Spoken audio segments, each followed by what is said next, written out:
ಗುಲ್ಬರ್ಗ ವಾರ್ತೆಗಳ ಪ್ರಾಯೋಜಕರು Devanand sari centre supermarket Kalaburagi. Devanand sari centre ಹಲವು ವರ್ಷಗಳಿಂದ ಕಲಬುರಗಿ ಮಹಾಜನತೆಯ ಭರವಸೆ ಗಳಿಸಿರುವ ರೇಷ್ಮೆ ಸೀರೆಗಳ ಅತಿ ದೊಡ್ಡ ಶೋರೂಮ್.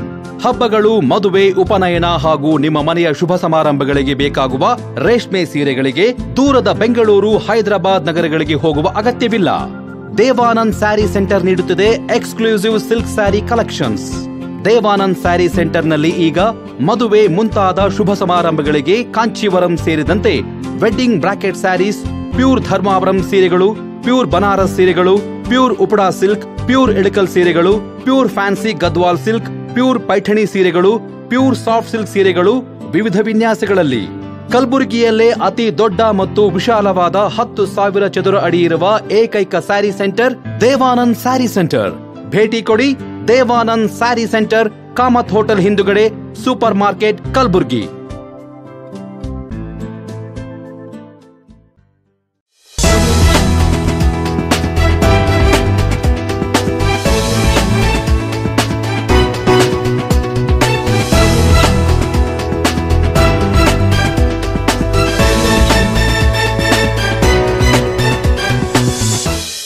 ನಮಸ್ಕಾರ. ಇನ್ ಗುಲ್ಬರ್ಗ ವಾರ್ತೆಗಳಿಗೆ ಸ್ವಾಗತ. ಮೊದಲಿಗೆ ಹೆಡ್ಲೈನ್ಸ್. ಶನಿವಾರದಂದು ಕರ್ಮಯೋಗಿ ಡಾಕ್ಟರ್ ಎಸ್ ಪಾಟೀಲ್ ಪುಣ್ಯಸ್ಮರಣೆ ಆಯೋಜನೆ. ಅಧ್ಯಕ್ಷ ರಮೇಶ್ ಅವರ ನೇತೃತ್ವದಲ್ಲಿ ಸಾವಳಗಿ ಬಿ ಗ್ರಾಮದಲ್ಲಿ ತ್ರೈಮಾಸಿಕ ಸಭೆ. ರೈತರ ವಿವಿಧ ಬೇಡಿಕೆ ಈಡೇರಿಕೆಗೆ ಒತ್ತಾಯಿಸಿ ನಗರದಲ್ಲಿ ಬೃಹತ್ ಪ್ರತಿಭಟನೆ. ಅತಿಥಿ ಉಪನ್ಯಾಸಕರ ನೇಮಕಕ್ಕೆ ಒತ್ತಾಯಿಸಿ ಬೃಹತ್ ಪ್ರತಿಭಟನೆ. ಮಾದಿಗ ಸಮಾಜದಿಂದ ರಾಜ್ಯ ಸರ್ಕಾರಕ್ಕೆ ಕೃತಜ್ಞತೆ. ಈಗ ವಾರ್ತೆಗಳ ವಿವರ. ಎಸ್ ಪಾಟೀಲ್ ಫೌಂಡೇಶನ್ ಹಾಗೂ ಪಾಟೀಲ್ ಗ್ರೂಪ್ ಆಫ್ ಇಂಡಸ್ಟ್ರೀಸ್ ವತಿಯಿಂದ ಶನಿವಾರ ಸಂಜೆ 5 ಗಂಟೆಗೆ ನಗರದ ಕೋರಂಟಿ ಹನುಮಾನ್ ಮಂದಿರ ಸಮೀಪದ ಜಸ್ಟ್ ಕ್ಲಬ್ ಮತ್ತು ರೆಸಾರ್ಟ್ ಉಪ್ಪಿನ ತೋಟದಲ್ಲಿ ಕರ್ಮಯೋಗಿ ಡಾಕ್ಟರ್ ಎಸ್ ಪಾಟೀಲ್ ಅವರ 3ನೇ ಪುಣ್ಯಸ್ಮರಣೆ ಅಂಗವಾಗಿ ನಾಡಿನ ಸಾಧಕರಿಗೆ ಕರ್ಮಯೋಗಿ ಪ್ರಶಸ್ತಿ ಪ್ರದಾನ ಸಮಾರಂಭ ಹಮ್ಮಿಕೊಳ್ಳಲಾಗಿದೆ ಎಂದು ಕನ್ನಡ ಸಾಹಿತ್ಯ ಪರಿಷತ್ ಮಾಜಿ ಅಧ್ಯಕ್ಷ ನಾಡೋಜ ಡಾಕ್ಟರ್ ಮನು ಬಳಿಗಾರ್ ತಿಳಿಸಿದರು. ಶುಕ್ರವಾರ ಸುದ್ದಿಗೋಷ್ಠಿಯಲ್ಲಿ ಮಾತನಾಡಿದ ಅವರು, ವೈದ್ಯ ಸಾಹಿತಿ ಡಾಕ್ಟರ್ ಪಿಎಸ್ ಶಂಕರ್, ಹಂಪಿಯ ಕನ್ನಡ ವಿಶ್ವವಿದ್ಯಾಲಯದ ವಿಶ್ರಾಂತ ಕುಲಪತಿ ಪ್ರೊಫೆಸರ್ ಮಲ್ಲಿಕಾ ಘಂಟಿ, ಉದ್ದಿಮೆದಾರ ರಾಘವೇಂದ್ರ ಮೈಲಾಪುರ್, ಹಿರಿಯ ಸಾಹಿತಿ ಅಪ್ಪಾರಾವ್ ಅಕ್ಕೋಣಿ, ಬೀದರ್ನ ಖ್ಯಾತ ಕಲಾವಿದ ಚಂದ್ರಶೇಖರ್ ಸೋಮಶೆಟ್ಟಿ ಅವರನ್ನು ಕರ್ಮಯೋಗಿ ಪ್ರಶಸ್ತಿಗೆ ಆಯ್ಕೆ ಮಾಡಲಾಗಿದೆ ಎಂದರು. ಸಮಾರಂಭವನ್ನು ಕಡಗಂಚಿಯ ಸಂಸ್ಥಾನ ಕಟ್ಟಿಮಠದ ಪೂಜ್ಯ ವೀರಭದ್ರ ಶಿವಾಚಾರ್ಯರು ಸ್ವಾಮೀಜಿ ಅವರ ಸಾನ್ನಿಧ್ಯದಲ್ಲಿ ಎಂಎಲ್ಸಿ ಬಿಜಿ ಪಾಟೀಲ್ ಉದ್ಘಾಟಿಸುವರು. ಸಣ್ಣ ಕೈಗಾರಿಕೆ ಮತ್ತು ಸಾರ್ವಜನಿಕ ಉದ್ದಿಮೆಗಳ ಸಚಿವ ಶರಣಬಸಪ್ಪ ದರ್ಶನಾಪುರ್ ಮುಖ್ಯ ಅತಿಥಿಗಳಾಗಿ ಆಗಮಿಸಲಿದ್ದು, ಕನ್ನಡ ಸಾಹಿತ್ಯ ಪರಿಷತ್ ನಿಕಟಪೂರ್ವ ಅಧ್ಯಕ್ಷ ನಾಡೋಜ ಡಾಕ್ಟರ್ ಮನು ಬಳಿಗಾರ್ ಅಧ್ಯಕ್ಷತೆ ವಹಿಸುವರು.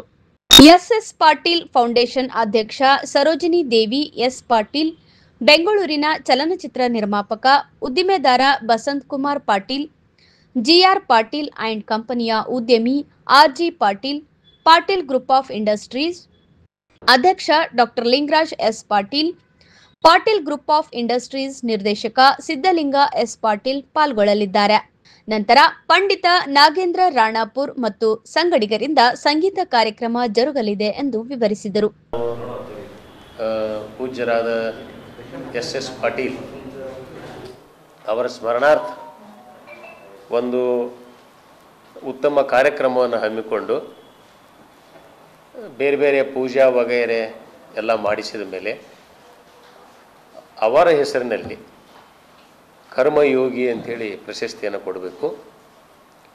ಪ್ರಶಸ್ತಿ ಕೊಡುವಾಗ ಉದ್ದಿಮೆ, ಶಿಕ್ಷಣ, ಜ್ಞಾನ ಪ್ರಸಾರ, ಕಲೆ, ಹೀಗೆ ಬೇರೆ ಬೇರೆ ಕ್ಷೇತ್ರದಲ್ಲಿ ಒಂದು 4ರಿಂದ 5 ಕ್ಷೇತ್ರದಾಗ ಕೊಡಬೇಕು ಅಥವಾ 6 ಕ್ಷೇತ್ರ ಹಿಂಗೆ ಕೊಡಬೇಕು ಅಂಥೇಳಿ ನಿರ್ಣಯ ಮಾಡಿದ್ವಿ ಮೊನ್ನೆ ವರ್ಷ.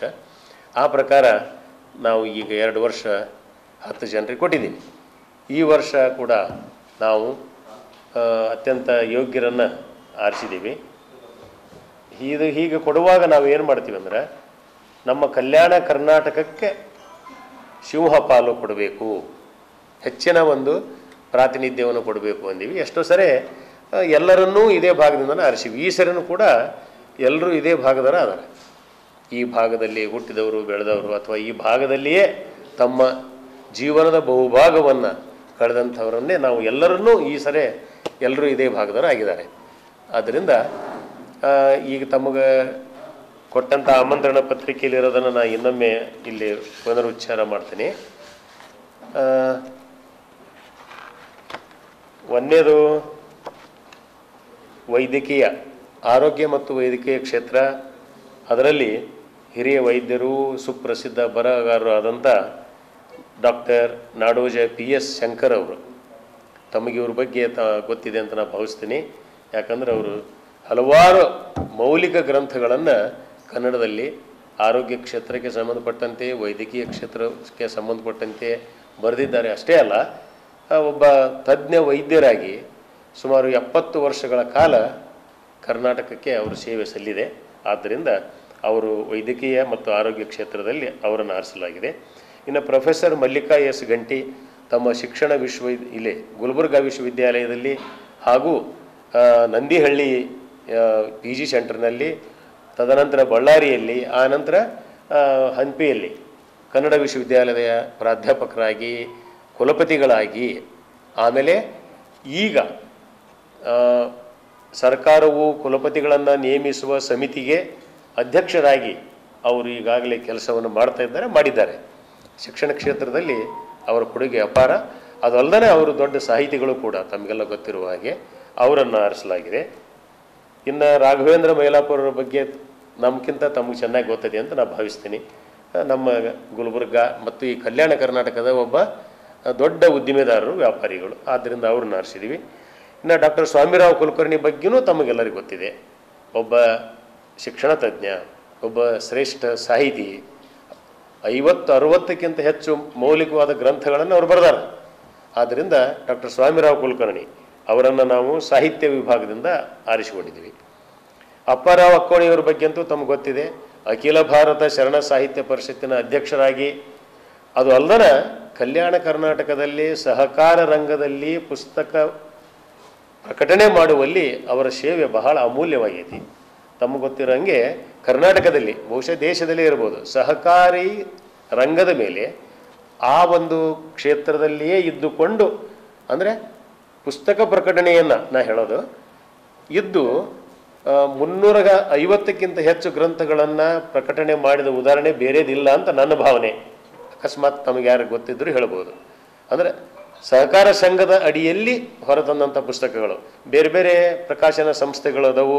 ಅವರು 1000 ಪುಸ್ತಕಗಳನ್ನು ತಂದಿರ್ಬೋದು, 2000 ಪುಸ್ತಕಗಳನ್ನು ತಂದಿರ್ಬೋದು. ಆದರೆ ಸಹಕಾರ ಕ್ಷೇತ್ರವನ್ನು ಇಟ್ಟುಕೊಂಡು ಯುವಕರಿಗೆ, ಆಮೇಲೆ ಬಹಳ ಆರ್ಥಿಕವಾಗಿ ಅಬಲರಾಗಿರುವಂಥವರಿಗೆ, ಬರಹಗಾರರಿಗೆ ಒಂದು ಸಹಾಯ ಹಸ್ತವನ್ನು ಚಾಚುವುದಕ್ಕಾಗಿ ಅವರು ಈ ಸಹಕಾರಿ ಒಂದು ಸಂಘವನ್ನು ಸ್ಥಾಪಿಸಿ ಈ ಭಾಗದ ಬರಹಗಾರರಿಗೆ ಬಹಳಷ್ಟು ಸೇವೆಯನ್ನು ಮಾಡಿದ್ದಾರೆ. ಆದ್ದರಿಂದ ನಾವು ಅವರಿಗೆ ಸಾಹಿತ್ಯ ಪರಿಚಾರಕರು ಅನ್ಬೋದು ಅಥವಾ ಜ್ಞಾನ ಪ್ರಸಾರಕರು ಅನ್ಬೋದು. ಆ ಕ್ಷೇತ್ರದಲ್ಲಿ ಅವರನ್ನು ಆರಿಸಿದ್ದೇವೆ. ಇನ್ನವರು ಶರಣ ಸಾಹಿತ್ಯ ಪರಿಷತ್ತಿನಲ್ಲಿಯೂ ಕೂಡ ಸಾಕಷ್ಟು ಕೆಲಸವನ್ನು, ವಚನ ಸಾಹಿತ್ಯಕ್ಕೆ, ಪ್ರಕಟಣೆಗೆ ಅವರ ಸೇವೆ ಬಹಳ ಸಲ್ಲಿದೆ. ನಾನು ಇಲ್ಲಿದ್ದಾಗಿಂದ ನೋಡ್ತಾ ಇದ್ದೇನೆ ಅವ್ರನ್ನ. ಅವಾಗ 48-50 ವರ್ಷದಿಂದ ನಾನು ಅವಾಗಲಿಂದನೂ ನಮ್ಮ ಅಕ್ಕೋಣಿಯವರು ಈ ಕ್ಷೇತ್ರದಲ್ಲಿ ಸಾಹಿತ್ಯ ಮತ್ತು ಪುಸ್ತಕ ಪ್ರಕಟಣೆಯಲ್ಲಿ ಬಹಳಷ್ಟು ಕೆಲಸವನ್ನು ಮಾಡಿದ್ದಾರೆ. ಈ ಊರೊಳಗೆ ಅವಾಗ 87ನೇ ಇಸ್ವಿ ಕಾಣ್ತೈತಿ. ನಾನು ಅವಾಗ ಹೊರಗಡೆಯಿಂದ ಬಂದಿದ್ದೆ. ಅಖಿಲ ಭಾರತ ಸಾಹಿತ್ಯ ಸಮ್ಮೇಳನ ಆದಾಗ ಕೂಡ ಅವರು ಬಹಳಷ್ಟು ಕೆಲಸವನ್ನು ಮಾಡಿದರು. ಕನ್ನಡ ಸಾಹಿತ್ಯ ಪರಿಷತ್ತಿನ ಕೆಲಸ ಬಹಳ ಮಾಡಿದ್ದಾರೆ. ಆದ್ದರಿಂದ ಅವರನ್ನು ಜ್ಞಾನ ಪ್ರಸಾರ ಅಂತ ಒಂದು ದೊಡ್ಡ ಶೀರ್ಷಿಕೆ ಕೊಟ್ಟುಬಿಟ್ಟಿವಿ ಅವರಿಗೆ. ಇನ್ನು ಚಂದ್ರಶೇಖರ್ B ಸೋಮಶೆಟ್ಟಿ ಇವ್ರ ಬಗ್ಗೆ ನೋಡಿ ಓದಿ ನಾನು ಆಶ್ಚರ್ಯಚಕಿತನಾಗಿಬಿಟ್ಟೆ. ಬೀದರ್ದವರು ಅದ್ಭುತ ಕಲಾವಿದರು, ಒಂದೇದು ಅಭಿಜಾತ ಕಲಾವಿದರು ಅನ್ಬೋದು. ಅಂದ್ರೆ ಇಂಥ ಅಗೋಚರವಾದಂಥ ಪ್ರತಿಭೆಗಳು ಕಲ್ಯಾಣ ಕರ್ನಾಟಕದಲ್ಲಿ ಅದಾವು ಅಂತೇಳಿ ನಾವು ರಾಜ್ಯಕ್ಕೆ ತೋರಿಸ್ಬೇಕಾಗಿದೆ, ದೇಶಕ್ಕೆ ತೋರಿಸ್ಬೇಕಾಗಿದೆ. ಇವರು ಯಾರು? ಚಂದ್ರಶೇಖರ್ B ಸೋಮಶೆಟ್ಟಿ ಒಂದು ಆರ್ಟ್ ಗ್ಯಾಲರಿಯನ್ನು ಮಾಡಿ ತಮಗೆ ಬಂದಂಥ 40 ಲಕ್ಷ ರೂಪಾಯಿ ಪಿಂಚಣಿ ಹಣವನ್ನು, ಏನು ರಿಟೈರ್ ಆದ ಕೂಡಲೇ ಬರ್ತೈತಿ ನಮ್ಮದು ಒಂದು ದೊಡ್ಡ ಮೊತ್ತ, ಅದರಲ್ಲಿ ಒಂದು ಆರ್ಟ್ ಗ್ಯಾಲರಿಯನ್ನು ಸ್ಥಾಪಿಸಿ ಬಸವಣ್ಣನವರ ಹೆಸರಿನಲ್ಲಿ ವಚನ ಸಾಹಿತ್ಯಕ್ಕೆ ಸಂಬಂಧಪಟ್ಟಂಥ ಎಲ್ಲ ಕಲಾಕೃತಿಗಳನ್ನು ತಾವೇ ನಿರ್ಮಿಸಿ ಅದು ಆರ್ಟ್ ಗ್ಯಾಲರಿ ಮಾಡಿದ್ದಾರೆ. ಬಹುಶಃ ನಮ್ಮ ದೇಶದಲ್ಲಿ ಸ್ವಂತ ಹಣವನ್ನು ಹಾಕಿ ಸಾರ್ವಜನಿಕರಿಗಾಗಿ ಒಂದು ತಮಗೆ ಸಂಬಂಧ ಅಂದರೆ ವೈಯಕ್ತಿಕ ಜೀವನಕ್ಕೆ ಸಂಬಂಧಪಟ್ಟದ್ದಲ್ಲ, ಅವರ ಒಂದು ಟೇಸ್ಟಿಗೆ ಸಂಬಂಧಪಟ್ಟಂಥ ಕೆಲಸ ಇದು. ಅದನ್ನು ಮಾಡ್ಯಾರ. ಬಹುಶಃ ನಾವೆಲ್ಲ ಒಮ್ಮೆ ಹೋಗಿ ನೋಡಿ ಬರ್ಬೇಕು ಅದನ್ನು. ನಾ ಕೇಳ್ತೀನಿ ನಮ್ಮ ಲಿಂಗರಾಜ್ ಅವ್ರು ಬಂದ ಮೇಲೆ ಒಮ್ಮೆ ತಮ್ಮನ್ನೆಲ್ಲ ಕರ್ಕೊಂಡು ಹೋಗಿ ಬಿಡ್ಬೋದು ಅಲ್ಲಿಗೆ ಅಂತ. ಅಂದ್ರೆ ಹಂಗೆ ನೋಡ್ತಕ್ಕ ಸ್ಥಳಗಳು ಅದು. ಈಗ ಕಲ್ಯಾಣ ಕರ್ನಾಟಕ ಭಾಗದಲ್ಲಿ ನೋಡ್ತಕ್ಕ ಸ್ಥಳಗಳು ತಮ್ಗೆ ಗೊತ್ತಿರಂಗೆ ಅನೇಕ ಇವೆ. ಇಲ್ಲಿ ಎಲ್ಲ ಕನ್ನಡದ ಒಂದು ಇದು ಬಂದಾಗ ಇಲ್ಲಿ ಅಖಿಲ ಭಾರತ ಸಾಹಿತ್ಯ ಸಮ್ಮೇಳನದಾಗ ತಾವು ನೋಡಿರ್ಬೇಕು. ಯಾರು ಮಾತಾಡಿದ್ರು ಈ ಕಲ್ಯಾಣ ಭಾಗದ ಸಾಹಿತಿಗಳನ್ನು ಕಲಾವಿದರನ್ನು ಬಿಟ್ಟು ಹೇಳಕ್ಕೆ ಸಾಧ್ಯನೇ ಇಲ್ಲ. ಪ್ರಾರಂಭ ಆಗಿದ್ದ ಇಲ್ಲೇ. ನಮ್ಮ ಸಾಹಿತ್ಯದ ಬೀಜ ಇಲ್ಲೈತಿ, ಕಲಾವಿದರ ಬೀಜ ಇಲ್ಲೈತಿ, ಹಳೆಗನ್ನಡದ ಬೀಜ ಇಲ್ಲಿ. ಅಂದರೆ ಒಂದು ಎಲ್ಲದಕ್ಕೂ ದೊಡ್ಡ ಕೊಡುಗೆ ಐತಲ್ಲಿ ಈ ಭಾಗದಲ್ಲಿ. ಕಲೆಗೂ ಕೂಡ ಇದೆ ಅನ್ನೋದನ್ನು ನಾವು ಮನಗಂಡಿದ್ದೀವಿ. ಅದಕ್ಕೆ ಒಂದು ಹೆಜ್ಜೆಯಾಗಿ ನಾವು ಸೋಮಶೇಖರ್ ಸೋಮಶೆಟ್ಟಿ ಅವರನ್ನು, ಬೀದರ್ದವರನ್ನು ಆ ವಿಭಾಗದಲ್ಲಿ ಆರಿಸಿದ್ದೀವಿ. ಅದು ನೋಡ್ತಕ್ಕ ಸ್ಥಳಗಳದು. ನನಗಂತೂ ಭಾಳ ಖುಷಿ ಅನ್ನಿಸ್ತು. ಅಲ್ಲಿ ಪ್ರತ್ಯಕ್ಷವಾಗಿ ನೋಡೋಕ್ಕಾಗಲಿಲ್ಲ. ಅವರು ಎಲ್ಲ ಕೃತಿಯ ಚಿತ್ರಗಳನ್ನು ತರಿಸಿ ನಾನು ನೋಡಿದೆ. ನನಗೆ ಬಹಳ ಒಂದು ಥರದ ಸಂತೃಪ್ತಿ ಬಂತು. ಆದ್ದರಿಂದ ಈ ಭಾಗದ ಈ ವರ್ಷ ಎಲ್ಲ ಸಾಧಕರು ಕೂಡ ಕಲ್ಯಾಣ ಕರ್ನಾಟಕ ಭಾಗದವರೇ ಇದ್ದಿದ್ದೊಂದು ಬಹಳ ಹೆಮ್ಮೆ ಹಾಗೂ ಹರ್ಷದ ವಿಷಯ. ಆದ್ದರಿಂದ ತಮ್ಮ ಮೂಲಕ ನಾನು ಅವರೆಲ್ಲರಿಗೆ ಈಗಾಗಲೇ ಅಭಿನಂದನೆ ಸಲ್ಲಿಸಿವೆ. ಅವರಿಗೆ ನಾಳೆ ಬರ್ತಾರೆ. ಅವರಿಗೆಲ್ಲ ಯೋಗ್ಯ ವ್ಯವಸ್ಥೆಯನ್ನು ಅವರು ಮಾಡಿದ್ದಾರೆ ನಮ್ಮ SR ಪಾಟೀಲ್ ಫೌಂಡೇಶನ್ದವರು. ಈ ಒಂದು ಆಯ್ಕೆಯನ್ನು ನಾವು ತಮ್ಗೆ ಗೊತ್ತಿರೋ ಹಾಗೆ ಅರ್ಜಿ ಕರೆಯೋದಿಲ್ಲ. ಅರ್ಜಿ ಕರೆಯೋದ್ರೆ ಏನಾಕೈತೆ ಅನ್ನೋದು ನನಗೆ ಗೊತ್ತೈತಿ. ಯಾಕಂದ್ರೆ ನಾನು ಅಲ್ಲೇ 4.25 ವರ್ಷ ನಿರ್ದೇಶಕನಾಗಿ, ಕಮಿಷನರ್ ಆಗಿ ನಾನು ಇಲಾಖೆ ಒಳಗೆ ಮಾಡಿದ್ದೀನಿ. ನಾನು ಟೀಕಾ ಮಾಡ್ತೀನಿ ಅಂತಲ್ಲ. ಈ ಆಯ್ಕೆಯು ಕೂಡ ಅಷ್ಟೇ ಸಮರ್ಥರನ್ನು ಯಾವ ವಸೀಲಿ ಬಾಜಿಗೂ ನಾವು ಒಳಗಾಗಿಲ್ಲ. ಮತ್ತು ಇವರು 5 ಜನ 6 ಜನ ಏನದರಲ್ರಿ, ನಾವು ಸೆಲೆಕ್ಷನ್ ಮಾಡ್ತೀವಿ ಅನ್ನೋದು ಗೊತ್ತಾಗಿಲ್ಲ ಅವ್ರಿಗೆ. ಅವ್ರಿಗೆ ಹೇಳಿದಾಗ ಆಶ್ಚರ್ಯ ಹೋತು. ಪಾಟೀಲ್ ಗ್ರೂಪ್ ಆಫ್ ಇಂಡಸ್ಟ್ರೀಸ್ ನಿರ್ದೇಶಕ ಸಿದ್ದಲಿಂಗ್ ಪಾಟೀಲ್, ಉದ್ದಿಮೆದಾರ ಅಭಿಜಿತ್ ಸಿಂಧೆ, ಡಾಕ್ಟರ್ ಸಂದೀಪ್ ಬಿ ಮತ್ತಿತರರಿದ್ದರು. ಕಲಬುರಗಿ ತಾಲೂಕಿನ ಸಾವಳಗಿ ಬಿ ಗ್ರಾಮ ಪಂಚಾಯಿತಿಯಲ್ಲಿ 2025 ಹಾಗೂ 26ನೇ ಸಾಲಿನ ತೃತೀಯ ತ್ರೈಮಾಸಿಕ ಸಭೆ ಏರ್ಪಡಿಸಲಾಗಿದ್ದು, ಅಧಿಕಾರಿಗಳು ಹಾಗೂ ಜನಪ್ರತಿನಿಧಿಗಳು ಸಭೆಯಲ್ಲಿ ಭಾಗವಹಿಸಿ ಗ್ರಾಮದ ಸಮಸ್ಯೆಗಳ ಕುರಿತು ಚರ್ಚೆ ನಡೆಸಿದರು. ಗ್ರಾಮ ಪಂಚಾಯಿತಿ ಅಧ್ಯಕ್ಷರಾದ ರಮೇಶ್ ಕನಗೊಂಡ ಅವರ ನೇತೃತ್ವದಲ್ಲಿ ಕಲಬುರಗಿ ತಾಲೂಕಿನ ಸಾವಳಗಿ ಬಿ ಗ್ರಾಮ ಪಂಚಾಯಿತಿಯಲ್ಲಿ 2025 ಹಾಗೂ 26ನೇ ಸಾಲಿನ ತೃತೀಯ ತ್ರೈಮಾಸಿಕ ಸಭೆ ಏರ್ಪಡಿಸಲಾಗಿತ್ತು. ಅಧಿಕಾರಿಗಳು ಹಾಗೂ ಜನಪ್ರತಿನಿಧಿಗಳು ಸಭೆಯಲ್ಲಿ ಭಾಗವಹಿಸಿ ಗ್ರಾಮದ ಸಮಸ್ಯೆಗಳ ಕುರಿತು ಚರ್ಚೆ ನಡೆಸಿದರು. ಗ್ರಾಮದಲ್ಲಿನ ನೀರಿನ ಸಮಸ್ಯೆ, ರಸ್ತೆ ಹಾಗೂ ಚರಂಡಿ ಸಮಸ್ಯೆಗಳ ಕುರಿತು ಚರ್ಚಿಸಿ ಪರಿಹಾರ ಒದಗಿಸುವಂತೆ ಅಧಿಕಾರಿಗಳಿಗೆ ಸೂಚಿಸಲಾಯಿತು. ಅನುಗ್ರಹ ಯೋಜನೆಯಲ್ಲಿ 15,000 ರೂಪಾಯಿ ಸಹಾಯಧನ ಕೊಡ್ತದೆ ಮತ್ತು ಕುರಿ ಆಡು ತೀರ್ಕೊಂಡ್ರೆ 7,500 ರೂಪಾಯಿ ಸಹಾಯಧನ ಕೊಡ್ತದೆ. ಆದರೆ ಸಹಾಯಧನ ತೀರ್ಕೊಂಡ ತಕ್ಷಣ ಬರಲ್ಲ, 5 ರಿಂದ 6 ತಿಂಗಳು ಗೌರ್ಮೆಂಟ್ ಬಜೆಟ್ ಬಂದಂಗೆಲ್ಲ ಬರ್ತಾ ಇರ್ತದೆ. ಕುರಿ ಆಡು ತೀರ್ಕೊಂಡ್ರೆ ಕಂಪಲ್ಸರಿ ವೆಟರ್ನರಿ ಹಾಸ್ಪಿಟಲ್ ಅಂತಲೇ ತರಬೇಕಾಗ್ತದೆ. ಯಾಕಂದರೆ GPS ಫೋಟೋ ಇರ್ತದೆ ಮತ್ತು ಹಾಸ್ಪಿಟಲ್ ನೇಮ್ ಬೋರ್ಡ್ ಬರಬೇಕಾಗ್ತದೆ. ಮುಖ್ಯ ಗುರುಗಳಿಗೆ ಹೇಳೋದು, ಅಲ್ಲಿ ಸ್ಥಳೀಯ ಸದಸ್ಯರಿಗೆ ತಗೊಂಡು ಅವ್ರದ್ದೇ ಆದಂಥ ಅನುದಾನ ಇರ್ತದೆ. ಆ ಅನುದಾನದಲ್ಲಿ ಶಾಲೆ ದುರಸ್ತಿ ಕೂಡ ಮಾಡಬಹುದು. ಆಮ್ಯಾಗ ಒಂದು ವೇಳೆ ಅವ್ರ ಅನುದಾನದಲ್ಲಿ ಸರಿ ಹೋಗೋದಿದ್ರೆ ನೀರಿಂದು, ಈಗಾಗಲೇ ನೀರದು ಪಾಚ್ ಕಮ್ಮನೇನೋ ಅಲ್ಲಿಂದ ನೇರವಾಗೇನೋ ಬರ್ತದೆ. ಕರೆಂಟೇನೋ ಅಲ್ಲಿ ಒಂದು ಕಡೆ ಗಿಡ ಹತ್ತದ್ರಿಂದ ಅದು ಸಮಸ್ಯೆ ಆಗಿದೆ ಆಗ್ಯದಂತ ಹೇಳ್ಯಾರ. ಅದು ಕ್ಲಿಯರ್ ಆಗಿಲ್ಲ ಅಂದ್ರೆ ಮುಂದೆ ಅನುಕೂಲ ಆದಂಗೆ ಬೇಕಾದ್ರೆ ತಮಗೆ ಶಾಲೆಗಾಗಿ ನಾವು ಬೋರ್ಲ್ ಹಾಕಕ್ಕೆ ವ್ಯವಸ್ಥೆ ಮಾಡಿಕೊಡ್ತೀವಿ. ಸರ್ ವರ್ಷನಾಗ ಒಂದು 2 ತಿಂಗಳು 3 ತಿಂಗಳು ಅಷ್ಟೇ ಬರ್ಬೋದು ಸರ್. ಮೋಟ್ರ್ ಸುಡ್ತು, ವೈರ್ ಪಡಾವೈತು ಇಂಥ ಸಮಸ್ಯೆ ಸರ್. ವರ್ಷನಾಗ 2 ತಿಂಗಳು 4 ತಿಂಗಳು ಅಷ್ಟೇ. ಯಾರು ಸಿಂಧಿಗೆ ವಾಟರ್ ಮ್ಯಾನ್ ಇದ್ರೆ ಇವ್ರೆ ಅಸ್ಲಾಂ ಅವ್ರು ಏನು ಮಾಡಿದ್ರೆ ಅದು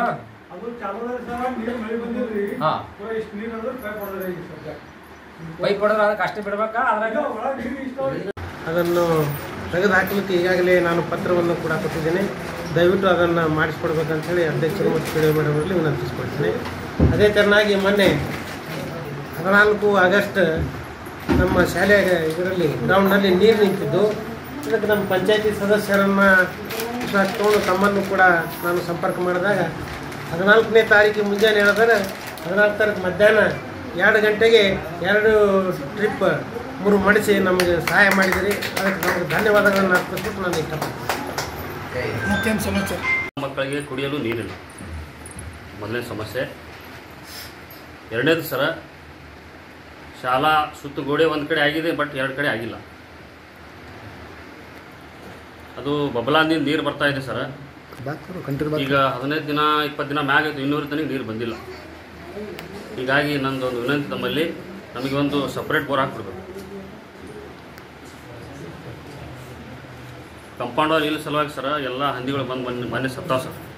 ನಾವು ಮತ್ತು ಇಲ್ಲಿ ಗ್ರಾಮ ಪಂಚಾಯತ್ ಒಬ್ಬರು ಸೇವಕರಿಂದ ತೆಗ್ಸೀನಿ ಸರ್. ಆಯ್ತು ಸರ್. ಇನ್ನೊಂದು ಸರ್ ಸಮಸ್ಯೆ, ಶಾಲೆ 2 ಕೋಣೆಗಳು ಸರ್, ಒಂದು ಬಿಸಿ ಊಟದ ಕೋಣೆ ಮತ್ತು ಇನ್ನೊಂದು ತರಗತಿ ಕೋಣೆ ಶೀತಲಗೊಂಡು ಸರ್ ನೀರು ಬರ್ತಾ ಇದೆ. ಈ ಸಮಸ್ಯೆಯನ್ನು ಆದಷ್ಟು ತಾವು ಬೇಗನೆ ಬಗೆಹರಿಸಬೇಕಂತ ನಾನು ಕೇಳ್ಕೊಳ್ತೀನಿ. ಸಮಸ್ಯೆ ಇದೆ, ಮತ್ತು ಬಿಲ್ಡಿಂಗ್ ಸಮಸ್ಯೆ ಇದೆ, ಆಟದ ಮೈದಾನ ಸಮಸ್ಯೆ ಇದೆ, ಇನ್ನಿತರ ಹಲವಾರು ಸಮಸ್ಯೆಗಳಿದೆ. ಬಟ್ ಇವೆಲ್ಲವಕ್ಕೂ ಕೂಡ ನಾವು ಅಧ್ಯಕ್ಷರ ಗಮನಕ್ಕೆ ತಂದಾಗ ಅವರು ಬಹಳ ಸಕಾರಾತ್ಮಕವಾಗಿ ಸ್ಪಂದಿಸೋದ್ರ ಮೂಲಕ ಒಂದೊಂದೇ ಹಂತವಾಗಿ ಏನಪ್ಪ ಅಂದ್ರೆ ಕೆಲಸಗಳು ಮಾಡ್ತಾರೆ. ನೀರಿನ ಭಾಳ ಸಮಸ್ಯೆ ಇತ್ತು. ಎಲ್ಲೋ ಇರ್ತಕ್ಕಂಥ ಪೈಪ್ಗಳ ಮಕ್ಕಳಿಗೆ ಅನುಕೂಲ ಆಗಲಿ ಅಂತಲೇ ಅದನ್ನು ಗುಮ್ಮಿನ ತಂದು ನಮ್ಮ ಶಾಲೆ ಕಂಪೌಂಡಿಗೆ ಹತ್ತಿನೇ ಹಾಕಿಸ್ಕೊಟ್ಟಿದ್ದಾರೆ. ಅದರಿಂದ ಒಂದಿಷ್ಟು ಏನಪ್ಪ ಅಂದ್ರೆ ಒಂದು 50% ನಮ್ಮ ಸಮಸ್ಯೆ ಬಗೆಹರಿದಿದೆ. ಹೇಳ್ಕೊಂಡ್ರೆ ನನಗೆ ಅನುಕೂಲವಾಗಿ ನನಗೆ ಕಾಲಡಿಯಲ್ಲೇ ನನಗೆ ನೀರು ಬೇಕು ಅಂತಂದು ಕೂಡ ನಾವು ಕೇಳ್ಬೋದು. ಆದರೆ ಇರ್ತಕ್ಕಂಥ ಸಮಸ್ಯೆಗಳ ಮಧ್ಯದಲ್ಲಿ ನಾವು ಕೂಡ ಎಷ್ಟು ಸಾಧ್ಯ ಆಗುತ್ತೆ ಅಷ್ಟೇನಪ್ಪ ಅಂದ್ರೆ ಅದಕ್ಕೆ ಒಗ್ಗಟ್ಕೊಂಡು ಹೋದಾಗ ಏನಪ್ಪ ಅಂದ್ರೆ ಸಮಸ್ಯೆಗಳ ಸಂಖ್ಯೆ ಹೆಚ್ಚಾಗಬಾರ್ದು. ಸಮಸ್ಯೆಗಳ ಸಂಖ್ಯೆ ಹೆಚ್ಚಾದಾಗ ನಾವು ಕೆಲಸ ಮಾಡ್ತಿಲ್ಲ ಅಂತಕ್ಕಂಥ ತೋರಿಸ್ಕೊಡ್ತದೆ. ಸಮಸ್ಯೆಗಳನ್ನು ಇದ್ರೂ ಸಹ ಅದನ್ನು ನಮ್ಮ ಹಂತದಲ್ಲಿ ಎಷ್ಟು ಸಾಧ್ಯ ಆಗುತ್ತೆ ಅಷ್ಟನ್ನು ಬಗೆಹರಿಸ್ಕೊಂಡು ತದನಂತರ ನಮ್ಮಿಂದ ಆಗದೇ ಇರ್ತಕ್ಕಂಥದ್ದು ಏನಪ್ಪ ಅಂತ ನಾವು ಅಧ್ಯಕ್ಷರಾಗಿದ್ದು PDO ಗಮನಕ್ಕೆ ಅಂತ ಇರ್ತಕ್ಕಂಥ ನನ್ನ ಕೆಲಸ ಆಗಿರುತ್ತೆ. ನಾವು ಕೂಡ ಅದನ್ನು ಬದ್ಧತೆಯಿಂದ ಮಾಡಬೇಕು. ನನಗೆ ಆಟದ ಗ್ರೌಂಡಿಗೆ ಏನಪ್ಪ ಅಂದರೆ ಮಣ್ಣು ಹಾಕ್ಸ್ಕೊಡ್ಬೇಕು, ಭಾಳ ನೀರು ನಿಂದಿರುತ್ತೆ ಅಂತಂದಾಗ ತುರ್ತವಾಗಿ ಏನಪ್ಪ ಅಂತಂದ್ರೆ ಮರುಮಣ್ಣು ಹಾಕ್ಸ್ಕೊಟ್ಟೇನಪ್ಪ ಅಂದ್ರೆ ನನ್ನ ಶಾಲೆಗೆ ಏನಪ್ಪ ಅಂದ್ರೆ ಒಂದಿಷ್ಟು ಅನುಕೂಲವನ್ನು ಮಾಡಿಕೊಟ್ಟಿದ್ದಾರೆ. ನೀರಿನ ಸಮಸ್ಯೆ ಬಗೆಹರಿದು ಅವಾಗ ಶಾಲೆಗೆ ಬರ್ತಾರೆ, ಬಂದು ಒಂದು ಮಾತು ಹೇಳ್ತಾರೆ, ಸರ್ ನಾನು ಬರ್ತೀನಿ, ಆದರೆ ನೀವು ಹೇಳಿದಷ್ಟು ಮಟ್ಟಿಗೆ ನನ್ನ ಕೆಲಸ ಆಗಿಲ್ಲ, ನಾನು ಬಂದು ಏನು ಮಾತಾಡಲಿ ಸರ್ ಅಂತ. ಮಾನ್ಯ ಭಾಷೆಗಳು ಕೂಡ ಭಾಳ ಭಾವನಾತ್ಮಕವಾಗಿ ಮಾತಾಡಿದ್ರು. 15ನೇ ಆಗಸ್ಟಲ್ಲಿ ನನ್ನ ಕೆಲಸನ ಭಾಳಷ್ಟು ಆಶೋತ್ತರಗಳನ್ನು ಇಟ್ಟಿದ್ದೆ ಶಾಲೆ ಮೇಲೆ, ಆದರೆ ಇನ್ನೂ ಆಗಿಲ್ಲ. ಕೆಲವೊಂದು ಕೆಲಸಗಳನ್ನು ಆಗಬೇಕಾಗಿದೆ, ಅವೆಲ್ಲ ಮಾಡೋದು ನನ್ನ ಗುರಿ. ಅಲ್ಲಿವರೆಗೆ ನಾನು ಜಾಸ್ತಿ ಮಾತಾಡೋಕ್ಕೋಗಲ್ಲ, ಕೆಲಸ ಮಾಡಿ. ಸಭೆಯಲ್ಲಿ ಗ್ರಾಮ ಪಂಚಾಯಿತಿ ಸದಸ್ಯರು, PDO ಹಾಗೂ ಅಧಿಕಾರಿಗಳು ಉಪಸ್ಥಿತರಿದ್ದರು. ರೈತರ ವಿವಿಧ ಬೇಡಿಕೆ ಈಡೇರಿಕೆಗೆ ಒತ್ತಾಯಿಸಿ ಕಲಬುರಗಿಯಲ್ಲಿ ರೈತರು ಬೃಹತ್ ಪ್ರತಿಭಟನೆ ನಡೆಸುವ ಮೂಲಕ ಸರ್ಕಾರದ ವಿರುದ್ಧ ಆಕ್ರೋಶ ವ್ಯಕ್ತಪಡಿಸಿದರು.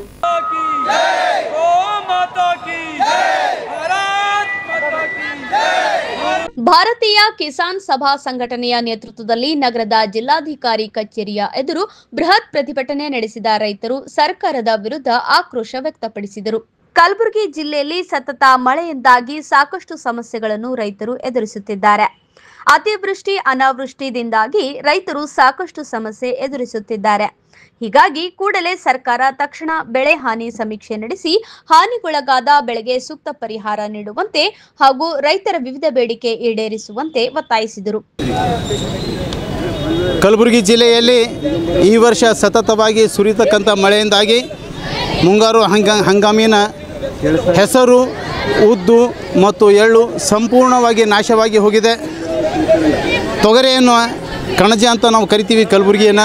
ಈ ತೊಗರಿ ಕಣಜದಲ್ಲಿ 2 ಸಲ 3 ಸಲ ನಾವು ತೊಗರಿ ಬಿತ್ತಿದ್ದೀವಿ. ಬಿತ್ತಿದ ಬಳಿಕನೂ ಎಲ್ಲ ಬೆಳೆ ನಾಶವಾಗಿ ಹೋಗಿದೆ. ಸುಮಾರು 95ರಿಂದ 98% ಬೆಳೆ ಹಾನಿಯಾಗಿ ಹೋಗಿದೆ. ಹೀಗಾಗಿ ಈ ರೈತರು ಕಂಗಾಲಾಗಿದ್ದಾರೆ. ರಾಜ್ಯ ಸರ್ಕಾರವು ಕೂಡಲೇ ಎಚ್ಚೆತ್ತು ಬೆಳೆ ವಿಮೆ ಪರಿಹಾರ ಕೇಳೋದಿಲ್ಲ, ವಿಶೇಷ ತಂಡವನ್ನು ರಚಿಸಿ ವಿಶೇಷವಾದಂಥ ಸವಲತ್ತನ್ನು ರಾಜ್ಯ ಸರ್ಕಾರ ಕೊಡಬೇಕು, ಬೆಳೆ ಪರಿಹಾರ ಕೊಡಬೇಕು. ಯಾಕಂದರೆ ನಾವು ನೋಡ್ತಾ ಇದ್ದೀವಿ, ಹೆಸರು ಪೂರ್ತಿಯಾಗಿ ಕಟಾವಿನ ಹಂತಕ್ಕೆ ಬಂದಾಗ ಪೂರ್ತಿ ನೀರಲ್ಲಿ ನಿಂತು ಹೋಗಿದೆ. ಅದಕ್ಕಾಗಿ ಈ ರೈತರ ಬೇಡಿಕೆ ಏನಂದರೆ ಬೆಳೆ ಪರಿಹಾರ ಕೊಡಬೇಕು. ಅದರ ಜೊತೆಗೆ ಹೋದ ವರ್ಷದ ವಿಮೆ ಬಾಕಿ ಇದೆ 670 ಸುಮಾರು ಕೋಟಿ ರೂಪಾಯಿಯಲ್ಲಿ ಅರ್ಧ ಮಾತ್ರ ಪೇಮೆಂಟ್ ಆಗಿದೆ. ಇನ್ನೂ ಅರ್ಧ 324 ಕೋಟಿ ರೂಪಾಯಿ ಬೆಳೆ ವಿಮೆ ಪರಿಹಾರ ಕೂಡಲೇ ಸರ್ಕಾರ ವಿತರಿಸಬೇಕು. ಮತ್ತು ಅತಿವೃಷ್ಟಿಯಿಂದ ಹಾಳಾಗಿರುವ ಬೆಳೆಗಳಿಗೆ ವಿಮೆ ಕಂಪನಿಗಳಿಗೆ ಟೋಲ್ ಫ್ರೀ ನಂಬರಿನ ಮೂಲಕ ನೋಂದಾಯಿಸಲು ಪ್ರಯತ್ನಿಸಿದರೆ ಎಂಗೇಜ್ ಬರ್ತದದು. ಅದಕ್ಕೆ ತುಂಬ ರೈತರಿಗೆ ಆಗೋದಿಲ್ಲ. ಅದಕ್ಕಾಗಿ ಗ್ರಾಮ ಪಂಚಾಯತ್ ಮಟ್ಟದಲ್ಲಿ ಮತ್ತು RSKಗಳಲ್ಲಿ ಬೆಳೆ ಹಾನಿಯನ್ನು ರಿಜಿಸ್ಟ್ರೇಷನ್ ಮಾಡಲಿಕ್ಕೆ, ನೋಂದಾಯಿಸಲಿಕ್ಕೆ ಅವಕಾಶ ಮಾಡಿಕೊಡಬೇಕು.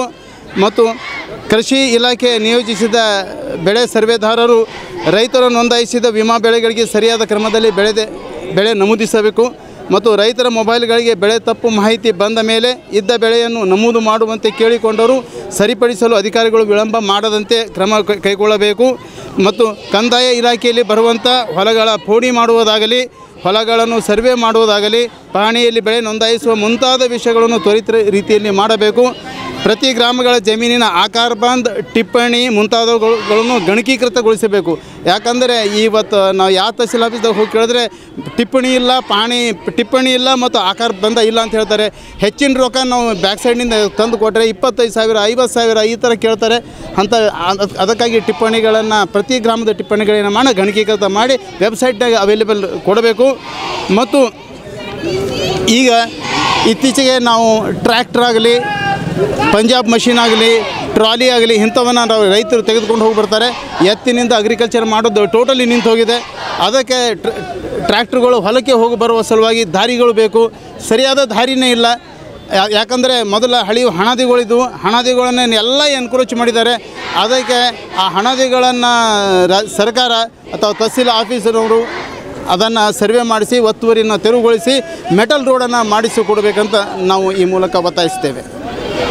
ಪ್ರತಿಭಟನೆಯಲ್ಲಿ ಡಾಕ್ಟರ್ ಓಂ ಪ್ರಕಾಶ್ ಹೆಬ್ಬಾಳ್, ಮಲ್ಲಿಕಾರ್ಜುನ್ ಭೀಮಳ್ಳಿ, ಪುಟ್ಟಸ್ವಾಮಿ, ವಸಂತ್ ಕುಮಾರ್, ದಾಮೋದರ್ ರೆಡ್ಡಿ ಸೇರಿದಂತೆ ಅನೇಕರು ಭಾಗವಹಿಸಿದ್ದರು. ಈಗ ಚಿಕ್ಕದೊಂದು ವಿರಾಮದ ನಂತರ ಮತ್ತೆ ವಾರ್ತಾ ಸಂಚಿಕೆ ಮುಂದುವರಿಯುತ್ತದೆ. ಅತಿಥಿ ಉಪನ್ಯಾಸಕರ ನೇಮಕಕ್ಕೆ ಒತ್ತಾಯಿಸಿ ಬೃಹತ್ ಪ್ರತಿಭಟನೆ. ಮಾದಿಗ ಸಮಾಜದಿಂದ ರಾಜ್ಯ ಸರ್ಕಾರಕ್ಕೆ ಕೃತಜ್ಞತೆ.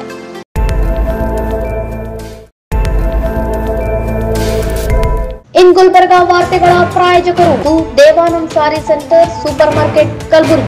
ದೇವಾನಂದ್ ಸ್ಯಾರಿ ಸೆಂಟರ್ ಹಲವು ವರ್ಷಗಳಿಂದ ಕಲಬುರ್ಗಿ ಮಹಾಜನತೆಯ ಭರವಸೆ ಗಳಿಸಿರುವ ರೇಷ್ಮೆ ಸೀರೆಗಳ ಅತಿ ದೊಡ್ಡ ಶೋರೂಮ್. ಹಬ್ಬಗಳು, ಮದುವೆ, ಉಪನಯನ ಹಾಗೂ ನಿಮ್ಮ ಮನೆಯ ಶುಭ ಸಮಾರಂಭಗಳಿಗೆ ಬೇಕಾಗುವ ರೇಷ್ಮೆ ಸೀರೆಗಳಿಗೆ ದೂರದ ಬೆಂಗಳೂರು, ಹೈದರಾಬಾದ್ ನಗರಗಳಿಗೆ ಹೋಗುವ ಅಗತ್ಯವಿಲ್ಲ. ದೇವಾನಂದ್ ಸ್ಯಾರಿ ಸೆಂಟರ್ ನೀಡುತ್ತಿದೆ ಎಕ್ಸ್ಕ್ಲೂಸಿವ್ ಸಿಲ್ಕ್ ಸ್ಯಾರಿ ಕಲೆಕ್ಷನ್ಸ್.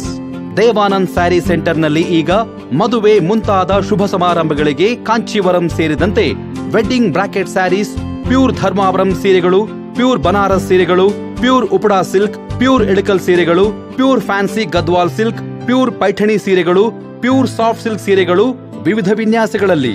ಕಲಬುರಗಿಯಲ್ಲೇ ಅತಿ ದೊಡ್ಡ ಮತ್ತು ವಿಶಾಲವಾದ 10,000 ಚದುರ ಅಡಿ ಇರುವ ಏಕೈಕ ಸ್ಯಾರಿ ಸೆಂಟರ್ ದೇವಾನಂದ್ ಸ್ಯಾರಿ ಸೆಂಟರ್. ಭೇಟಿ ಕೊಡಿ. ದೇವಾನಂದ್ ಸ್ಯಾರಿ ಸೆಂಟರ್, ಕಾಮತ್ ಹೋಟೆಲ್ ಹಿಂದುಗಡೆ, ಸೂಪರ್ ಮಾರ್ಕೆಟ್, ಕಲಬುರಗಿ.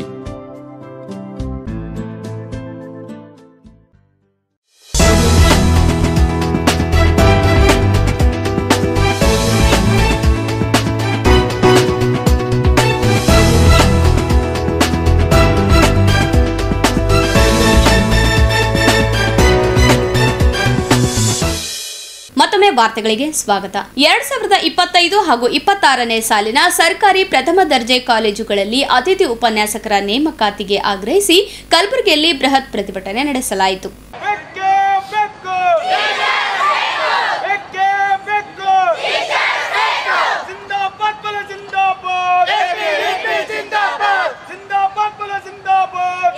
ಅಖಿಲ ಭಾರತೀಯ ವಿದ್ಯಾರ್ಥಿ ಪರಿಷತ್ ನೇತೃತ್ವದಲ್ಲಿ ನಗರದ ಡಿಸಿ ಕಚೇರಿಯ ಎದುರು ಬೃಹತ್ ಪ್ರತಿಭಟನೆ ನಡೆಸಿದ ಅತಿಥಿ ಉಪನ್ಯಾಸಕರು ಹಾಗೂ ವಿದ್ಯಾರ್ಥಿಗಳು ಸರ್ಕಾರದ ವಿರುದ್ಧ ಕಿಡಿಕಾರಿದರು.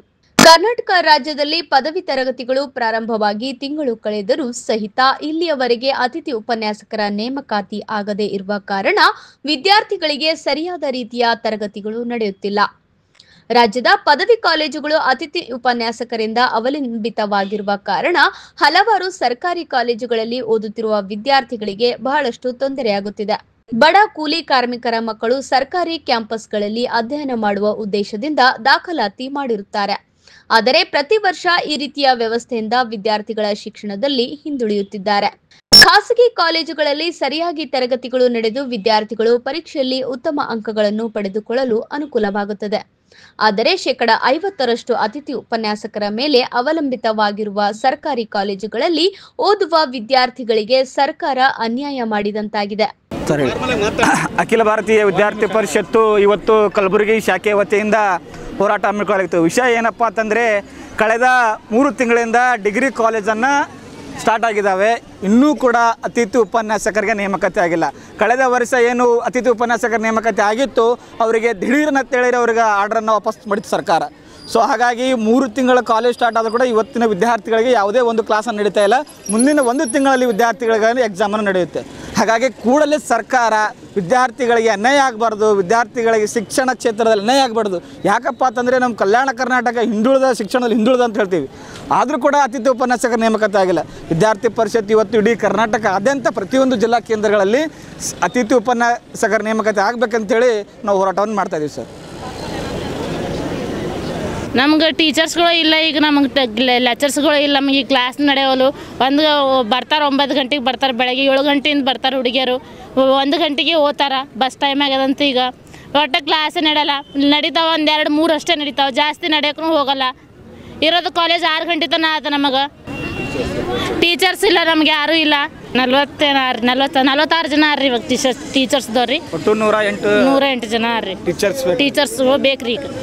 ಈಗ ಗೆಸ್ಟ್ ಲೆಕ್ಚರ್ ಎಲ್ಲ ಇದ್ರಿ, ಅವಾಗೆಲ್ಲ ತೆಗೆದ್ರಿ. ಈಗ ಪರ್ಮನೆಂಟ್ ಲೆಕ್ಚರ್ಸ್ಗಳು ಆಗ್ಯಾರ್ರಿ, ಅವ್ರನ್ನ ಅಷ್ಟು ಯಾರು ಬರೋವಲ್ರಿ. ಡಿಗ್ರಿ ವುಮೆನ್ಸ್ ಕಾಲೇಜ್ ರೀ. ಕೂಡಲೇ ರಾಜ್ಯ ಸರ್ಕಾರ ಈ ಕುರಿತು ಗಂಭೀರವಾಗಿ ಪರಿಗಣಿಸಿ ಸಮಸ್ಯೆಗೆ ಶಾಶ್ವತ ಪರಿಹಾರವನ್ನು ಹುಡುಕಿಕೊಡಬೇಕೆಂದು ಆಗ್ರಹಿಸಿದರು. ಪ್ರತಿಭಟನೆಯಲ್ಲಿ ಸಂಚಾಲಕರಾದ ಮಂಜುನಾಥ್ ಕೋಣೂರ್ ಸೇರಿದಂತೆ ಸಂಘಟನೆಯ ಅನೇಕರು ಭಾಗವಹಿಸಿದ್ದರು.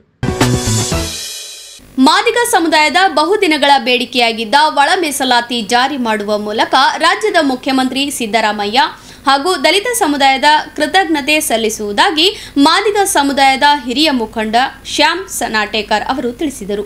ಈ ಕುರಿತು ನಗರದಲ್ಲಿ ಸುದ್ದಿಗೋಷ್ಠಿ ನಡೆಸಿ ಮಾತನಾಡಿದ ಅವರು, ಒಳ ಮೀಸಲಾತಿ ಜಾರಿಗಾಗಿ ಮಾದಿಗ ಸಮಾಜ ಕಳೆದ 30 ವರ್ಷಗಳಿಂದ ಸತತ ಹೋರಾಟ ಮಾಡುತ್ತಲೇ ಬರುತ್ತಿದ್ದು, ಆಡಳಿತಾರೂಢ ಸರ್ಕಾರಗಳು ಸುಳ್ಳು ಭರವಸೆ ನೀಡಿ ಕಾಲಹರಣ ಮಾಡುತ್ತಾ ಬಂದಿದ್ದಾರೆ. ಆದರೆ ಸದ್ಯ ರಾಜ್ಯದಲ್ಲಿ ಆಡಳಿತದಲ್ಲಿರುವ ಕಾಂಗ್ರೆಸ್ ಸರ್ಕಾರದ ಸಿಎಂ ಸಿದ್ದರಾಮಯ್ಯ ಹಾಗೂ ದಲಿತ ಸಮುದಾಯದ ಸಚಿವರು ಬದ್ಧತೆ ಮೆರೆದಿದ್ದಾರೆ ಎಂದು ಹರ್ಷ ವ್ಯಕ್ತಪಡಿಸಿದರು. ಜಿಲ್ಲೆಯಿಂದ ಅನೇಕ ಹೋರಾಟಗಾರರು ನಮ್ಮ ಮಾಜಿ ಮಂತ್ರಿಗಳಂತ ಜಿ ರಾಮಕೃಷ್ಣ, ಗುಂಡಪ್ಪ ಕುರ್ವಾರ್ ಅವರು, ಮಾಪಣ್ಣ ಹದ್ನೂರವರು, ಕೆ ಬಿ ಶಾಣಪುರ, ಅನೇಕ ಹೋರಾಟರು ಅವರ ಮಾರ್ಗದರ್ಶನದಲ್ಲಿ ಸುಮಾರು 35 ವರ್ಷ ಅನೇಕ ನನ್ನ ಸಂಘಟನೆದಂಥ ಗೋಪಾಲ್ ಕಟ್ಟಿಮೇನವರು, ನಾಗೇಶ್ ಅವರು, ದೊಡ್ಡಮನಿಯವರು, ಈ ಕಡೆ ರಾಜು ವಾಡೇಕರ ಮತ್ತು ಪ್ರದೀಪ್ ಅವರು, ವಿಜಯಕುಮಾರ್ ಅಡ್ಕಿಯವರು ಮತ್ತು ಭಾಸ್ಕಿಯವರು ಮತ್ತು ಅನೇಕ ಇಲ್ಲಿ ನಗರದ ಎಲ್ಲ ಯುವಕರು ಹೋರಾಟಗಳಿಂದ ಇವತ್ತೊಂದು ರಾಜ್ಯದ ಮುಖ್ಯಮಂತ್ರಿಗಳು ಒಂದು ನಾಗಮೋಹನ್ ದಾಸ ವರದಿ ಪ್ರಕಾರ ಎಡಗೈ ಸಮುದಾಯಕ್ಕೆ 6 ಮತ್ತು ಬಲಗೈಗೆ 6 ಮತ್ತು ಉಳಿದ 59 ಜಾತಿಗಳಿಗೆ 5 ಅಂತೇಳಿ 17% ಎಲ್ಲರಿಗೂ ಸಮಾವೇಶ. ಅದಕ್ಕೆ ಇಡೀ ಕರ್ನಾಟಕ ರಾಜ್ಯದ ಮಾದಿಗರ ಒಕ್ಕೂಟ ಸಮನ್ವಯ ಸಮಿತ ಕರ್ನಾಟಕ ರಾಜ್ಯದ ಮುಖ್ಯಮಂತ್ರಿಗೆ ಕೃತಜ್ಞತೆ ಸಲ್ಲಿಸ್ತಾ ಇದ್ದೀವಿ. ಸುಮಾರು 30 ವರ್ಷಗಳಿಂದ ಅನೇಕ ಹೋರಾಟಗಳ ಮತ್ತು ಈಗಾಗಲೇ ಗುಲ್ಬರ್ಗ ಜಿಲ್ಲೆ ಅನೇಕ ಬತ್ತಲೆ ಮೆರವಣಿಗೆಗಳು, ಬೆಂಗಳೂರು ಚಲೋ, ಹುಬ್ಬಳ್ಳಿ ಚಲೋ, ಅನೇಕ ಹೋರಾಟಕ್ಕೆ ಎಲ್ಲ ಸಮುದಾಯದರು ಈ ಮಾದಿಗರ ಬಗ್ಗೆ ಅನುಕಂಪ ತೋರಿಸಿ ಎಲ್ಲ ಪ್ರತಿಭಟನೆಗೆ ಸಹಕಾರ ಕೊಟ್ಟಿದ್ದಾರೆ. ಈ ಜಿಲ್ಲೆಯಲ್ಲಿರುವಂಥ 9 ತಾಲೂಕುಗಳಲ್ಲಿ ಎಲ್ಲ ತಮ್ಮ ವಿತೌಟ್ ಯಾವುದೇ ಜಾತಿ ನೋಡಿ ಅನೇಕ ಸ್ವರ್ಣಿಸುವುದಕ್ಕೆ ನಮಗೆ ಈ ಹೋರಾಟಕ್ಕೆ ಬೆಂಬಲ ತೋರಿಸ್ಯಾರ. ಮೇಲಾಗಿ ಎಲ್ಲ ಪತ್ರಿಕೆದವರು ಈ ಸಮುದಾಯದ ಬಗ್ಗೆ ಕಳ್ಕಳಿಟ್ಟು ಇವ್ರ ಬಗ್ಗೆ ಅನೇಕ ಪತ್ರಿಕೆಗಳಲ್ಲಿ ಬರೆದು ಇವರಿಗೆ ಅನ್ಯಾಯ ಆಗ್ಯದ, 34 ಇವ್ರ ಹೋರಾಟಗಳಿಗೆ ಅನ್ಯಾಯ ಆಗ್ಯದ, ಇದು ನ್ಯಾಯ ಸರಿಪಡಿಸ್ಬೇಕಂತೇಳಿ ಆವಾಗ SM ಕೃಷ್ಣ ಸರ್ಕಾರನಾಗ ಸದಾಶಿವ ಆಯೋಗ ಕಮಿಷನ್ ಮಾಡಿದ್ರು. ಆಮೇಲೆ ನಾಗಮೋಹನ್ ದಾಸ ಕಮಿಷನಿ, ಆಮೇಲೆ ಯಡಿಯೂರಪ್ಪ ಸರ್ಕಾರ ಇದ್ರಾಗ ಬಸವರಾಜ ಬೊಮ್ಮಾಯಿ ಸರ್ಕಾರದಾಗ AG ಮಧುಸ್ವಾಮಿ ಅವರ ಒಂದು ಅಧ್ಯಕ್ಷತೆಯಲ್ಲಿ ಕಮಿಟಿ ಮಾಡಿ ಎಲ್ಲ ಜಾತಿಗೆ 15 ಅಂತ ರಿಸರ್ವೇಷನ್ ಇದ್ದದ್ದು 17 ಮಾಡಿದ್ರು. 17 ಪ್ರಕಾರ ಎಲ್ಲರಿಗೆ ಒಂದು 6.5, 5.5 ಮತ್ತು ಉಳಿದ 4.5 ಮಾಡಿದ್ರು. ಅದು ಆದಮೇಲೆ ಸರ್ಕಾರ ವ್ಯವಸ್ಥೆ ಬಿದ್ದ ಮೇಲೆ ಮತ್ತು ಕಾಂಗ್ರೆಸ್ ಸರ್ಕಾರ ಬಂದಾಗ 5 ಗ್ಯಾರಂಟಿ ಆದ ನಂತರ 6ನೇ ಗ್ಯಾರಂಟಿ ಒಳ ಮೀಸಲಾತಿ ನನ್ನ ಗ್ಯಾರಂಟಿ ಅಂತ ಹೇಳಿದಂಥ ಹೆಗ್ಗಳಿಕೆ ಆದ ನಂತರ ರಾಜ್ಯದ ಮುಖ್ಯಮಂತ್ರಿಗಳು ಸಿದ್ದರಾಮಯ್ಯ ಸರ್ಕಾರ ಅದನ್ನು ನುಡಿದಂತೆ ನಡೆದಾರ. ಆ ನಡೆದ ಪ್ರಕಾರ ಒಂದು ನಾಗಮೋಹನ್ ದಾಸ್ ವರದಿ ಪ್ರಕಾರ ಅನೇಕ ಒಂದು 5 ಗುಂಪು ಮಾಡಿದ್ದು ನಾಗಮೋಹನ್. ಆದರೆ ಅನೇಕ ಒತ್ತಡಗಳ ಅಥವಾ ಏನೋ ಟೆಕ್ನಿಕಲ್ ಪ್ರಾಬ್ಲಮಿಂದ ಎಡಗೈ ಸಮುದಾಯಕ್ಕೆ 6, ಬಲಗೈಗೂ 6 ಮತ್ತು 5ರಂತೆ ಉಳಿದ 59 ಜಾತಿಗೆ ಮಾಡಿ ಒಂದು ಒಳ್ಳೆಯ ಸಂದೇಶ ಈ ರಾಜ್ಯದ ಅನೇಕ ಮಾಡಿದಂಥ ಅನೇಕ ಹೋರಾಟಗಾರರಿಗೆ ಒಂದು ಸಂತೋಷ ಸುದ್ದಿ ಕೊಟ್ಟಿದ್ದಾರೆ. ಅದು ಗುಲ್ಬರ್ಗ ಒಕ್ಕೂಟದಿಂದ ನಮ್ಮ ರಾಜ್ಯದ ಮುಖ್ಯಮಂತ್ರಿಗಳು ಮತ್ತು ಕ್ಯಾಬಿನೆಟ್ ಎಲ್ಲ ಸದಸ್ಯರಿಗೂ ಇದಾಗ ಅನೇಕ ಇವತ್ತು ಮುನಿಯಪ್ಪ ಸಾಹೇಬರಿದ್ದಾರೆ, RB ತಿಮ್ಮಾಪುರ ಇದ್ದಾರೆ, ಆಂಜನೇಯ ಸಾಹೇಬರಿದ್ದಾರೆ ಮತ್ತು ಬೇರೆ ಬೇರೆ ಎಲ್ಲ ಜಿಲ್ಲೆಯಲ್ಲಿರುವಂಥ ಕ್ಯಾಬಿನೆಟ್ ಎಲ್ಲ ಸದಸ್ಯರಿಗೂ ಗುಲ್ಬರ್ಗ ಸಮನ್ವಯ ಸಮಿತಿಯಿಂದ ಉತ್ಪೂರ್ವಕ ಕೃತಜ್ಞತೆ ಹೇಳ್ತಾ ಇದ್ದೀವಿ. ಗೋಪಾಲ್ ಸುದ್ದಿಗೋಷ್ಠಿಯಲ್ಲಿ ಮಾದಿಗ ಸಮುದಾಯದ ಮುಖಂಡರಾದ ರಾಜು ವಾಡೇಕರ್, HS ನಾಗೇಶ್, ಪ್ರದೀಪ್ ಭಾವೆ ಸೇರಿದಂತೆ ಅನೇಕರು ಭಾಗವಹಿಸಿದ್ದರು. ಕೊನೆಯಲ್ಲಿ ಮತ್ತೊಮ್ಮೆ ವಾರ್ತೆಗಳ ಮುಖ್ಯಾಂಶಗಳು. ಶನಿವಾರದಂದು ಕರ್ಮಯೋಗಿ ಡಾಕ್ಟರ್ SS ಪಾಟೀಲ್ ಪುಣ್ಯಸ್ಮರಣೆ ಆಯೋಜನೆ.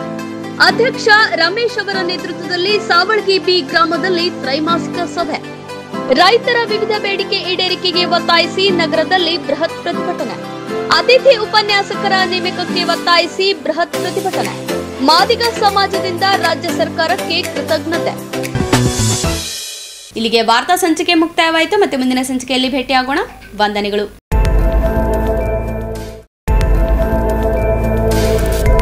ಇನ್ ಗುಲ್ಬರ್ಗಾ ವಾರ್ತೆಗಳ ಪ್ರಾಯೋಜಕರು Devanand sari centre supermarket Kalaburagi. Devanand sari centre ಹಲವು ವರ್ಷಗಳಿಂದ ಕಲಬುರ್ಗಿ ಮಹಾಜನತೆಯ ಭರವಸೆ ಗಳಿಸಿರುವ ರೇಷ್ಮೆ ಸೀರೆಗಳ ಅತಿ ದೊಡ್ಡ ಶೋರೂಮ್. ಹಬ್ಬಗಳು, ಮದುವೆ, ಉಪನಯನ ಹಾಗೂ ನಿಮ್ಮ ಮನೆಯ ಶುಭ ಸಮಾರಂಭಗಳಿಗೆ ಬೇಕಾಗುವ ರೇಷ್ಮೆ ಸೀರೆಗಳಿಗೆ ದೂರದ ಬೆಂಗಳೂರು, ಹೈದರಾಬಾದ್ ನಗರಗಳಿಗೆ ಹೋಗುವ ಅಗತ್ಯವಿಲ್ಲ. ದೇವಾನಂದ್ ಸ್ಯಾರಿ ಸೆಂಟರ್ ನೀಡುತ್ತಿದೆ exclusive silk sari collections. Devanand sari ಸೆಂಟರ್ನಲ್ಲಿ ಈಗ ಮದುವೆ ಮುಂತಾದ ಶುಭ ಸಮಾರಂಭಗಳಿಗೆ ಕಾಂಚೀವರಂ ಸೇರಿದಂತೆ wedding brocade saris, pure Dharmavaram ಸೀರೆಗಳು, ಪ್ಯೂರ್ ಬನಾರಸ್ ಸೀರೆಗಳು, pure Uppada silk, pure Ilkal ಸೀರೆಗಳು, pure fancy Gadwal silk, pure Paithani ಸೀರೆಗಳು, ಪ್ಯೂರ್ ಸಾಫ್ಟ್ ಸಿಲ್ಕ್ ಸೀರೆಗಳು ವಿವಿಧ ವಿನ್ಯಾಸಗಳಲ್ಲಿ. ಕಲಬುರಗಿಯಲ್ಲೇ ಅತಿ ದೊಡ್ಡ ಮತ್ತು ವಿಶಾಲವಾದ 10,000 ಚದುರ ಅಡಿ ಇರುವ ಏಕೈಕ ಸ್ಯಾರಿ ಸೆಂಟರ್ ದೇವಾನಂದ್ ಸ್ಯಾರಿ ಸೆಂಟರ್. ಭೇಟಿ ಕೊಡಿ. ದೇವಾನಂದ್ ಸ್ಯಾರಿ ಸೆಂಟರ್, ಕಾಮತ್ ಹೋಟೆಲ್ ಹಿಂದುಗಡೆ, ಸೂಪರ್ ಮಾರ್ಕೆಟ್, ಕಲಬುರಗಿ.